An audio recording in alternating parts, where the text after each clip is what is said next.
Kanina mga Marikoy, ang aga naming nagising dahil nga sinundo kami ng ate ko. Biglaan lang to mga Marikoy. Dahil taka-taka tayo, sumama nga kami kila ate ko. Kala naman namin saan sila pupunta. Kung si Jace nga mga Marikoy natutulog pa siya, binuhat ko na. At pagdating nga namin dito sa farm, nagising na siya. Ayan nga yung ate ko na naka-OOTD. Pupunta daw sila ng Arayat, may aasikasuhin. At dahil nga naiinip kami, kaya sumama kami. Actually mga Marikoy, itong farm na to, Arayat na nga ito. Pero syempre sa pinaka-Arayat kami pupunta. Ano ba yun? May pinaka-Arayat. Anyway, nandito nga kami sa may munisipyo kasi may aasikasuhin yung ate ko para sa farm niya. Ayan nga si Ate Seya, ini-entertain niya kami. Kung si Jace naman mga Marikoy, naiinip na siya kaya inaantok na siya dito sa sasakyan. Anyway, para matanggal yung antok niya, bumaba na nga kami. Sinundan na nga namin yung ate ko dito. Pagkatapos mga Marikoy, umuwi na kami at ito nga yung nadatnan ko sa bahay. Maglalaba nga ako mga Marikoy at nabarkada nga ako kasi sumama ako sa ate ko. Kailangan nga pala ng ate ko sunduin si Ate Jessie sa school. Kaya itong si Ate Seya nagpaiwan muna dito sa bahay namin. At ayan nga, bilis nakapaglaba ako. Kung si Jace kasi tuwang-tuwa siya na nandito si Ate Seya kaya di ako pinapansin. Anyway, ayan nga mga Marikoy, busy silang magkalat.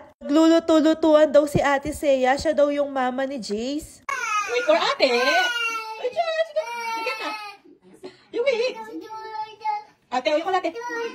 Umiyak nga siya kasi bumaba si Ate Seya para kumuha ng maiinom niya. Kala niya mga Marikoy, umalis na si Ate Seya. Sabi talaga itong si Jay sabik na sabik sa mga kalaro. Tapos ayun na nga, dahil kalad ka rin tayo, di pa nga ako tapos maglaba, sinundo kami ng ate ko. Walang ligo-ligo mga Marikoy, sumama kami. Siyempre kahit di ako naka-OOTD, di ko makakalimutan na bihisan si Jace. Tulog nga siya sa sasakyan, kaya yan ang sarap ng tulog niya. Tapos ginigising ko siya mga Marikoy para makakain nga siya. Tama nga din pala namin sila kuya ko. At alam nyo ba mga Marikoy, gulat na gulat sila nang pupunta kami ng mall. Kasi nga nakapang araw-araw lang sila. Naman kasi mga Marikoy, tinawagan ako ng ate ko na papunta na sila sa bahay. Ayun nga yung sabi niya, pupunta daw kami sa mall, kakain daw kami. Kaya kahit di ako naligo, nagbihis naman kami, nagpalit kami ng damit ni Jace. At habang kumakain kami mga Marikoy, naamoy ni Jace yung pagkain kaya nagising na siya. Kaagad nga sinubuhan ko siya ng paborito niyang carbonara. Ayan nga yung dalawang magnanay na parehong-pareho. Ayan nga pala yung mga order namin. Ang sabi ng ate ko, siya daw yung magbabayad kasi siya naman yung nagyaya. Sabi ko naman sa kanya, ako na lang kasi madalang lang naman. Sabi naman ng kuya ko, kami na lang daw tatlong magbabayad. Kaya ang ending mga Marikoy, pinapili namin si ate. Kung sa cheque ba, kung sa card ba, or sa wallet. Pinili niya mga Marikoy yung wallet. Mas okay daw kung cash yung ibabayad namin. At sa kuya ko nga yung wallet, kakasahod niya lang nga. Pero di naman kami pumayag na siya yung magbabayad. Hati pa rin kami ng ate ko sa babayarin. Dahil ito yung unang beses na nagsama-sama sa mall yung magpipinsan, challenge ko sila mga Marikoy. Ito, kailangan ko itong ubusin? Oo. How about you? How about you? What you will buy? Toy? Toy. How about you?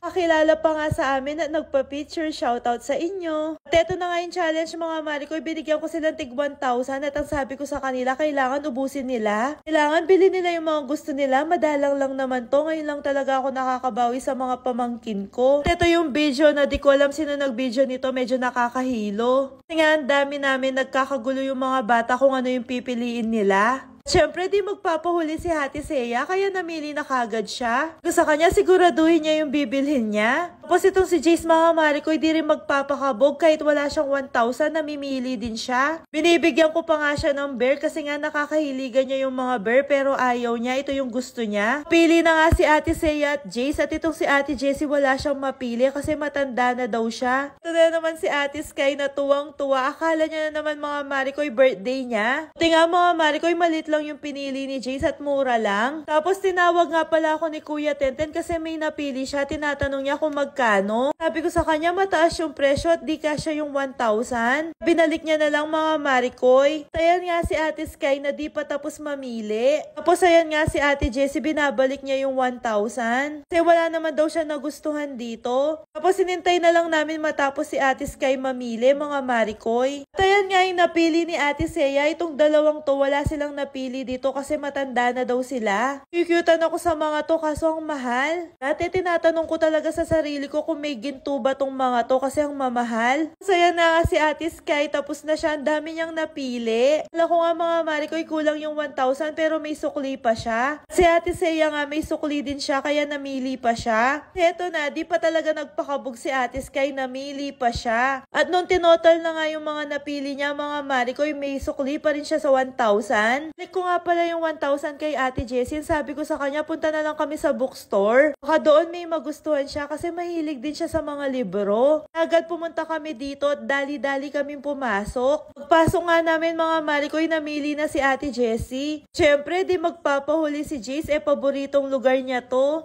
Sobrang hilig niya talaga yung mga libro kaya kagad nakapili siya. Tapos si Kuya Tenten wala pa rin siyang mapili dito dahil kumpleto naman daw yung mga gamit niya sa school. Sa kakahintay nga, nainip tong tatlong to kaya nagbasa-basa sila. Napaka-cute! Sabi nga nila mga Marikoy, start them young. Katuwa kasi silang magpipinsan, mahilig talaga sila sa mga libro. Tapos nakapili na nga pala si Ate Jessie at may sukli pa siya. Sabi niya sa akin kung pwede isave niya na lang daw yung sukli niya. Sabi ko sa kanya, oh sige na nga. At naman naghanap kami ng para kay Kuya Tenten kasi wala pa siyang nabibili. Pwede naman yan, pinakita ko lang kasi ang gaganda. Ito nga yung mga nakakahiligan ni Kuya Tenten. Actually lahat ng mga kabataang lalaki ngayon, lagi na lang silang naka-jacket. Kaya mga naka-long sleeve na para bang ang lamig-lamig sa Pilipinas. Anyway, wala na tayong magagawa dyan. Yan talaga yung nauusong forma ngayon ng mga kabataan. Kung nga pala kami umuwi mga Marikoy, nadaanan namin to kaya pinicture-picture ko muna sila. Napaka-cute kasi. Nagsama-sama yung magpipinsan. At alam nyo na kung sino yung nanalo, si Ate Sky. Walang labis at walang kulang na 1,000.